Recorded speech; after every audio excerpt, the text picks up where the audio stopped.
Hello everyone. So today we would be doing videos for GS, which is a static part in your SSC exam. So before I begin the question answer, so I would like to tell you that before you do this type of questions, MCQs, first you have to have some basic knowledge about the topic. Okay? For example, I have mixed few of the questions, few of the topics from the polity, like your president, like your high court, and like your preamble and your fundamental rights. Okay, so you have to have little bit of basic knowledge before you solve this type of question. Okay, so we would be doing the question number 1 first.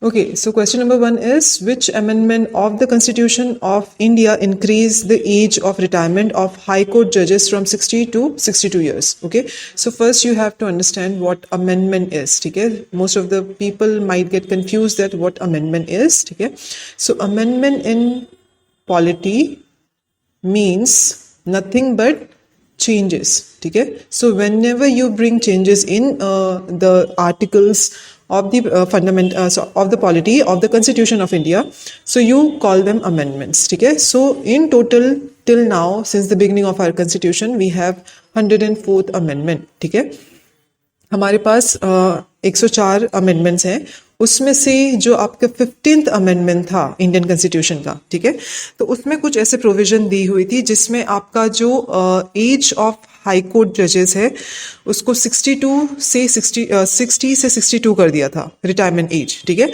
So there is no, first you have to know कि there is no basic age of becoming जज in high court. ठीक है, I mean there is no age limit कि आपका मतलब you have to cross this age then only you can become the high court जज. But वहाँ पे एक लिमिट जरूर दे दिया गया है from constitution that till 62 age you can work. ठीक है, so whether you can become 50 में then भी then only मतलब फिर भी आपको 62 तक ही काम करने को मिलेगा.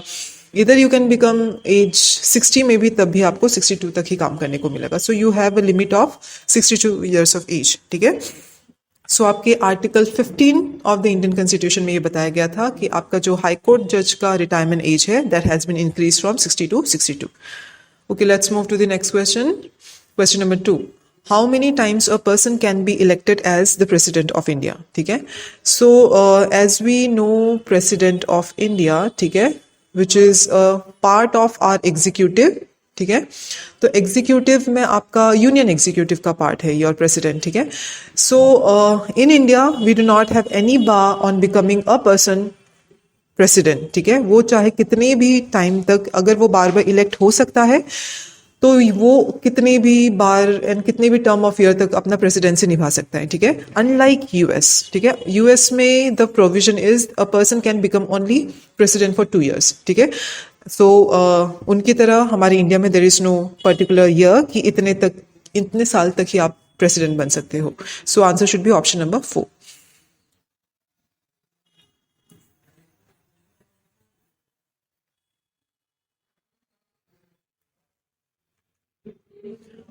Okay, question number 3.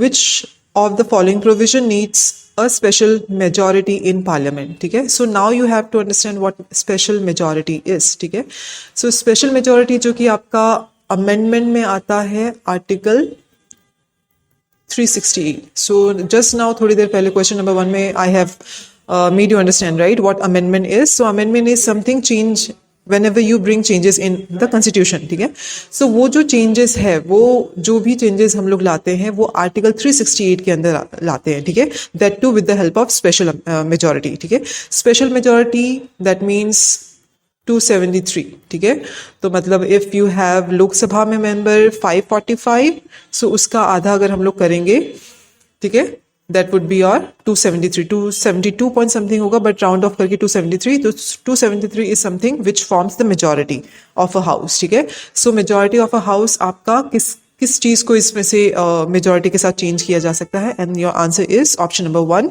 Fundamental rights. ठीक है, जो ये आपके बाकी सारे ऑप्शन है, creation of new states, abolition of legislative council, rules and procedure in parliament, ये सारे आपके सिंपल मेजॉरिटी के साथ होता है. ठीक है, so simple majority will not be included under article 368. ठीक है, जो स्पेशल मेजॉरिटी के साथ होता है वही आपका आर्टिकल 368 के अंदर इंक्लूड किया जाता है, plus this along with DPSP. ठीक है। Directive principle of state policies भी आपका स्पेशल मेजोरिटी के साथ ही चेंज किया जाता है। Question number 4, who is the custodian of contingency fund of India? So we have three types of funds in Indian constitution. One is consolidated fund of India, ठीक है।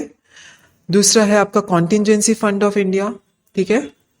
And तीसरा है public account, ठीक है। तो हमारे कॉन्स्टिट्यूशन ऑफ इंडिया में we have three types of fund, ठीक है। सो उसमें से जो कंटिजेंसी फंड ऑफ इंडिया है वो बेसिकली है कि आपका समथिंग विच इज लाइक जो कि आपकी आपातकालीन समय पे आप उसको यूज करते हैं। जब भी कोई नेचुरल कैलामिटी होती है किसी भी स्टेट में या तो फिर कोई नेचुरल इमरजेंसी होती है, ठीक है, जो अनफॉर्सिन इमरजेंसी होती है, तो उस केस में आपका कॉन्टिजेंसी फंड ऑफ इंडिया से फंड का यूज किया जाता है। एंड वो फंड विदाउट प्रेसिडेंट के परमिशन के बिना यू कैन नॉट यूज, ठीक है। So the answer should be option number 3, president.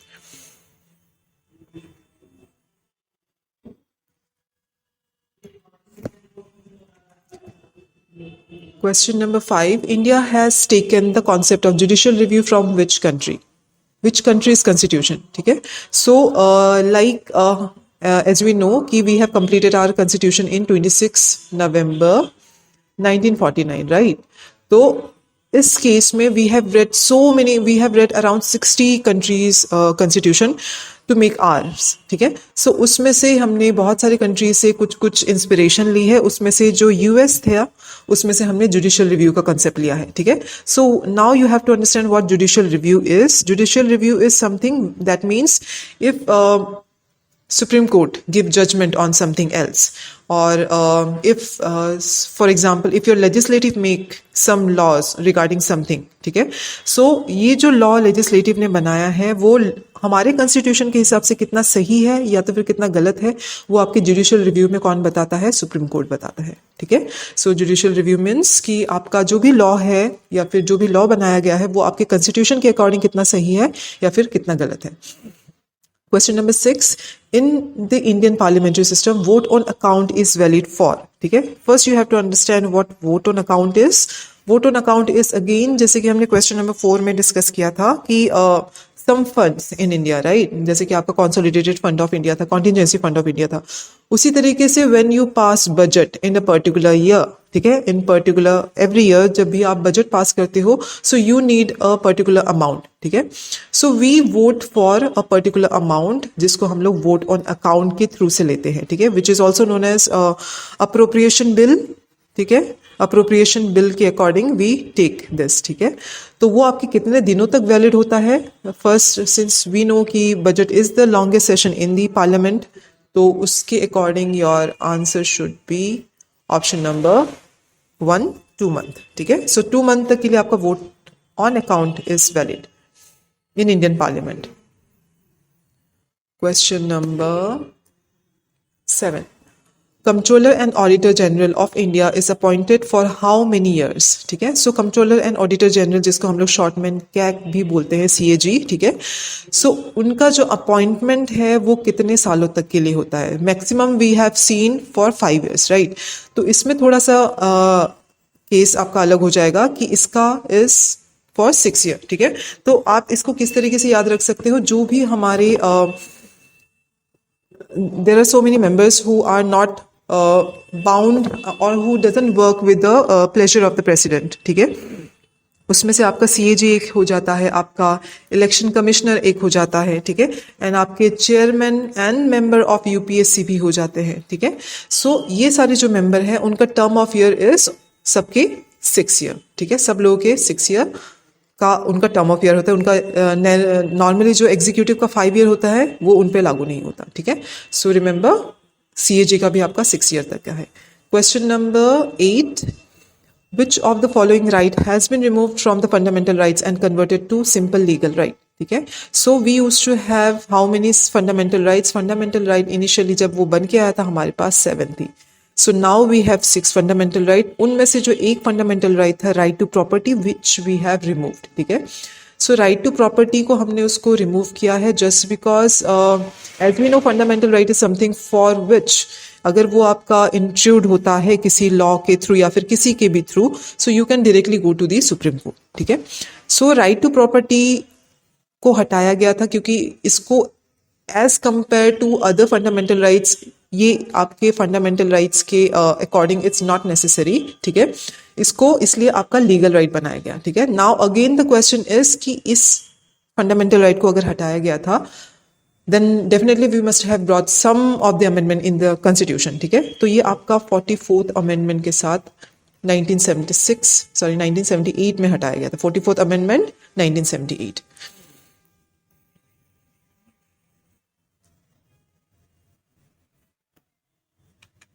Okay, question number 9. Which of the following amendment is also known as mini constitution of India? ठीक है, as we have discussed so many things about amendment, so now you must have got some idea about what amendment is, ठीक है। so उसमें से हमने discuss कर चुके हैं कि हमारे पास 104th amendment है अभी तक है, उसमें से हमने 44th amendment अभी रिसेंटली डिस्कस किया इन क्वेश्चन नंबर 8, ठीक है। उसी तरीके से हमारे पास और एक अमेंडमेंट है जिसको हम लोग मिनी कॉन्स्टिट्यूशन बोलते हैं। उसको मिनी कॉन्स्टिट्यूशन इसलिए बोलते हैं जस्ट बिकॉज कि most of the major amendment in the constitution of India उसी अमेंडमेंट के साथ लाया गया था, एंड उसमें बहुत सारी अमेंडमेंट्स लेके आए थे हम लोग। सो वो है आपका 42nd अमेंडमेंट, ठीक है। So please remember this amendment for exam perspective. Question number 10, who among the following were the members of the drafting committee of the constitution, ठीक है।